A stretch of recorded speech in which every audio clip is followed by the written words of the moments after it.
ప్రముఖ పుణ్యక్షేత్రాల దగ్గర డూప్లికేట్ రుద్రాక్షలు అమ్ముతూ ఉంటారు కదా! అవి చూపిద్దామని వీడియో చేశాను. ఇక్కడ ఒక పుణ్యక్షేత్రానికి వెళ్ళినప్పుడు ఇక్కడ చూడండి కాడలకి ఇలా పెట్టి రుద్రాక్షలు సేల్ చేస్తున్నారనమాట. ఇవేవి ఒరిజినల్ కాదు. పుణ్యక్షేత్రాల్లో రుద్రాక్షలు కొనుక్కున్నామని చాలామంది తెచ్చుకుంటూ ఉంటారు. ఈ వీడియోలో ఏంటి అంటే ఈ వ్యక్తి తను డూప్లికేట్ అమ్ముతున్నారని కూడా తనకు తెలీదు. సో, ఇలా ఈ రుద్రాక్షలన్నీ కూడా చూపిస్తున్నారు. సో, ఇందాక చూసాం కదా! కాడలకు పెట్టిన రుద్రాక్షలు అవేవి ఒరిజినల్ కావన్నమాట. అండ్ ఇవి ఒరిజినల్ అని చెప్పి 2 కాయిన్స్ మధ్యలో ఈయన తిప్పుతున్నారు రుద్రాక్షని. అయితే ఇది పంచముఖి రుద్రాక్ష న్యాచురల్ కాబట్టి కాయిన్స్ మధ్యలో తిరుగుతోందనమాట. రుద్రాక్ష పెట్టగానే చూడండి కాపర్ కాయిన్స్ మధ్యలో తిరుగుతోంది. బట్ పంచముఖి రుద్రాక్ష ఒరిజినల్ కాబట్టి తిరుగుతుంది. దీనికి ఏం చేస్తారంటే కటింగ్ చేసేస్తారనమాట. హయ్యర్ ముక్కి కట్ చేసి అలా సేల్ చేస్తూ ఉంటారు. But rudraksha is natural.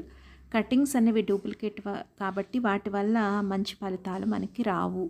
So mostly ఇది పుణ్యక్షేత్రాల్లో ఇలా సేల్ చేస్తూ ఉంటారు. చాలామంది నా దగ్గరికి వచ్చిన వాళ్ళు పుణ్యక్షేత్రంలో రుద్రాక్ష కొనుక్కున్నామండి షిరిడీలో, తిరుపతిలో, శ్రీశైలంలో అని చెప్తూ ఉంటారు. సో ఆ డూప్లికేట్స్ ఎలా సేల్ చేస్తారు, వాళ్ళు ఎలా మోసపోతారు అనే దానికి అవేర్నెస్ కోసం వీడియో చేయటం. సో నిజంగా ఈ వ్యక్తికి అయితే తన డూప్లికేట్ సేల్ చేస్తున్నట్టు కూడా తెలియదు. సో చూపిస్తున్నాడనమాట. రాగి నాణాల మధ్యలో పెట్టి రుద్రాక్ష తిరుగుతోంది, ఇట్స్ ఆల్ ఒరిజినల్ అని చూపిస్తున్నారు.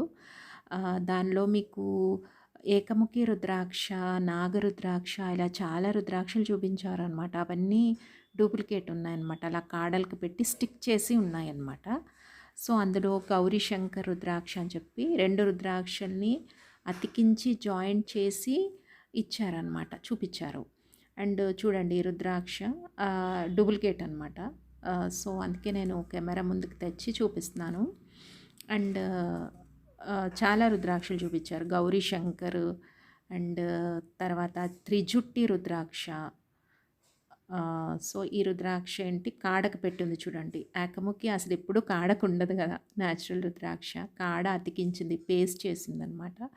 ఇవి కొనుక్కొని వేసుకోవడం వల్ల ఎన్ని ప్రాబ్లమ్స్ వస్తాయో, డూప్లికేట్ రుద్రాక్ష స్కిన్ ప్రాబ్లమ్స్ చాలా వస్తాయండి.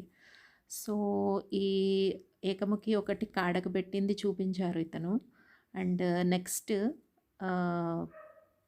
ఒక చూడండి ఈ బీడ్లో కటింగ్స్ ఉన్నాయి. బీడ్ అంతా కూడా ఒక బీడ్ని అంటే ఐ థింక్ ఇది 13 ముఖాల రుద్రాక్షని ఎన్ని కటింగ్స్ చేశారో ఈ బీడ్ని, అంటే ఆ కటింగ్ చేసి పేస్ట్ చేశారనమాట ఇది ఇట్లా. సో ఇది వేసుకోవడం వల్ల డూప్లికేట్ అయిపోతుంది కదా, అది ఒక 10 ముఖాలు 11 ముఖాలు న్యాచురల్ రుద్రాక్షకి